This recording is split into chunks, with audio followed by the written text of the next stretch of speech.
Well, welcome back, ladies and gentlemen, to Global Crossing Airlines channel. Joining us, we have the pleasure of the Chief Operating Officer joining us, Juan Nuñez. Welcome, sir.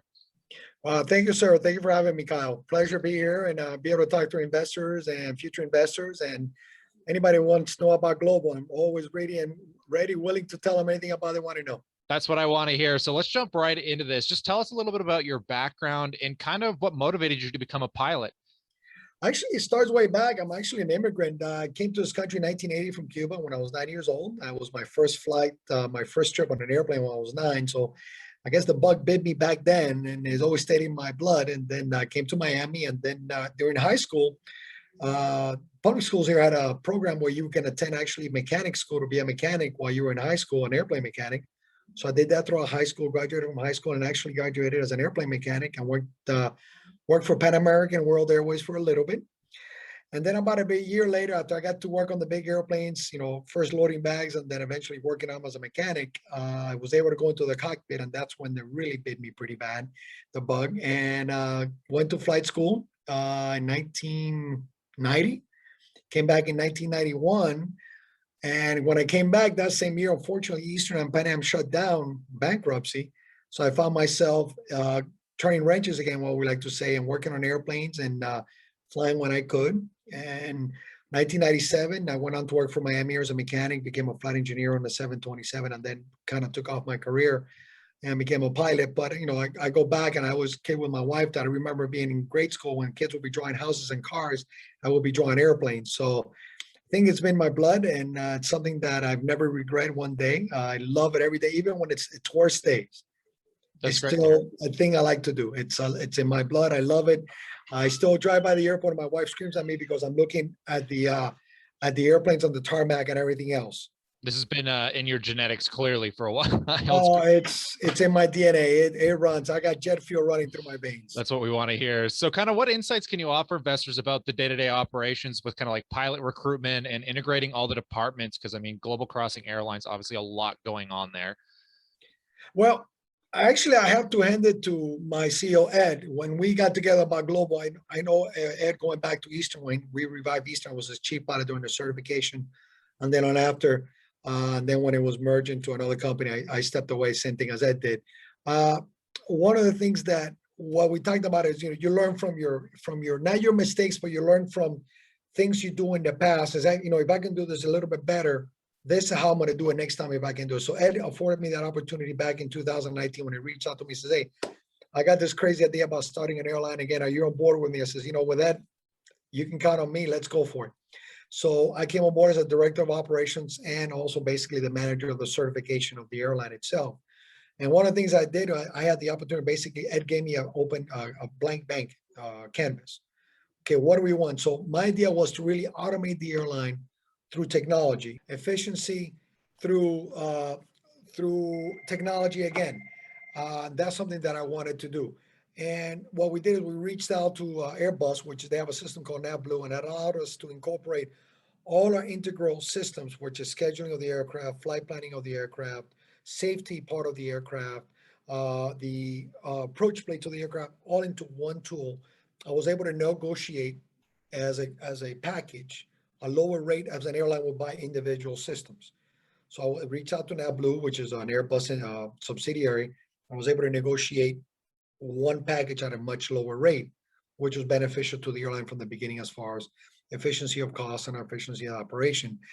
So but also by having the technology involved, actually it allowed us to reduce the manpower we would need to run the airline on a daily by basis. In other words, instead of having 4 schedulers, now I can do 2 because the automation allows us to run more efficient computer system work and backup. Then the next question people ask, well, what if the IT system go down? What do you do? Well, we have backups. We have a very robust IT system now that have 3 or 4 employees right now that actually work the background. Also, one of the benefits that I looked at, I wanted something that was in the cloud. In other words, I didn't want service in the office. So if they went down, we were down. So our systems connect to cloud servers and they just move from server to server, allow the reliability remain at over 99%. So that makes me feel very comfortable at night when I sleep, that I know that the system's working great. But it also allows us to build a backup, what we call a paper plane.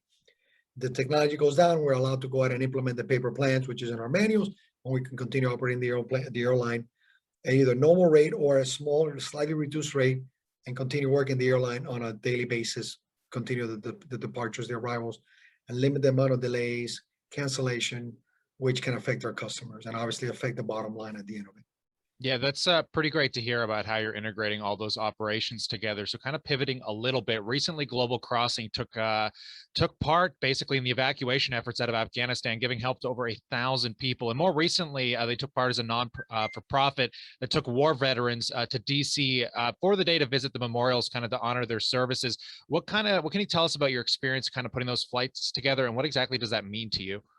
For me, from a person as an immigrant, it means a lot. I know it means a lot to every American because I consider myself to be an American. It's not, but two parts. The Afghanistan flight was meaningful to me because I was my previous life with another airline. We did a lot of the flying in and out of the Middle East during the Gulf War in 2001 after the towers.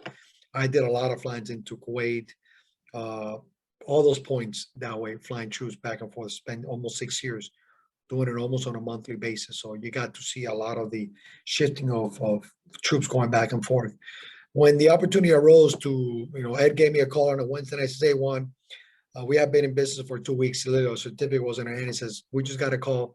Can we do this?" I said, "Well, Ed, the only way we can do it is if we get this, this, this, and this." He says, "I'll get back to you on it." Thursday morning, he says, "Hey, guess what? We got this, this, this, and this. We can do it. Can we do it?" Luckily, I have a very good team working with me from dispatch with an immense amount of experience doing charters worldwide, including military and pilots, a chief pilot. And we put the plan together in 3 hours, and within 24 hours of the notification, can we do this? We were flying our only two airplanes halfway across the world, and we did it. And actually, as a matter of fact, we laughed because we actually beat the U.S. government to where we were going to be staged at. We got there, they were not there yet. We could have given them a ride, but that shows you the amount of experience, which goes a long way on an airline because that helps immensely. And we were able to stand out there for 7 days. We wish we could have done more. The guys wanted to do more flights, but there was issues that were beyond our control that were controlling the number of flights coming in and out. But every single guy was very thrilled. It was on a volunteer basis. When I put it out here, we're looking for volunteer. I would say 90% of all the employees here volunteer, even non-pilots, crew members volunteer to go as support staff, which tells me a lot about the culture and that we've been able to build here amongst the employees, the core group, which can be, in my experience of many airlines for many years, can be either make or break an airline. In reality, is the culture, the core group, that culture that goes out to the rest of the employees, what matters a lot. For the honor flights, I've done plenty of those on my previous life and now. To me, these last two flights were a little bit bittersweet in 2 points. One, it was when I first started doing honor flights, I had a lot of World War II veterans on the flights, sometimes 70, 80 of them on a plane. This last time we had 3. And it just leads me to believe how time and generations are changing. And now we had veterans from Vietnam, which to me, it teared me up a little bit when I did it again, because when we came back again to Miami, you could see the Vietnam veterans coming back off. They didn't get that feeling when they came home back from Vietnam. The war company wasn't there. And then when they were coming in, they were cheering and everybody was clapping for them. It brought tears to these very rough looking individuals with a lot of experience in their eyes. You can see the tears in their eyes. And I put some tears in my eyes when I saw that because it was very emotional for me to see that for them. And like I told that, again, all our crew members volunteer on a heartbeat to do these flights because it's a meaningful thing to us as an airline. Not only to be part of this process, but I have a big belief that we as a country, we need to thank our troops, whether they're young or old. One of the things we've talked about is we're now we just finished visiting a job fair in San Diego, where a lot of military personnel are getting out, joining the civilian world. And there's a transition where they can meet, different companies about maybe job prospects. We were out there, we were interview a bunch of pilots, some mechanics, load masters. We want to be able to tap into that too, because we want to be able to say, "Hey, you served, you sacrificed, you gave to this country. Now it's our turn for our country to give back to you by giving you a chance at a job with an airline that allows you to grow with that airline. We have a bright future as a company." Incredible insights today. I really appreciate your time. No problem. It was a pleasure. And if you have any more questions, I'll be more than glad to answer them. Always willing to think about Global. It's a little more personal for me because it's one of my kids. I consider it now. It's my youngest kid, and so I want to make sure that it matures and goes off to college and becomes an airline. One of the things I tell my employees when they come here, my new employee goes, "Look, I'm not. I know United celebrated the other day like 75 years in business. I said, I'm not. I know I'm not going to be here for 75 years from now. That I know for a fact. But you know what? I want somebody here that says, hey, Global has reached 75 years in service. It's a milestone as an airline. That's So incredible. Yeah. that's my thought. I always think that way. Think big and go for it. Absolutely. And if anybody ever has any questions, either always let us know what you think in the comment section below and we can bring them back up, or reach out to Juan here privately. But in light of this, stay cool, stay awesome, and we'll catch you in the next one. Thank you very much. Have a good one.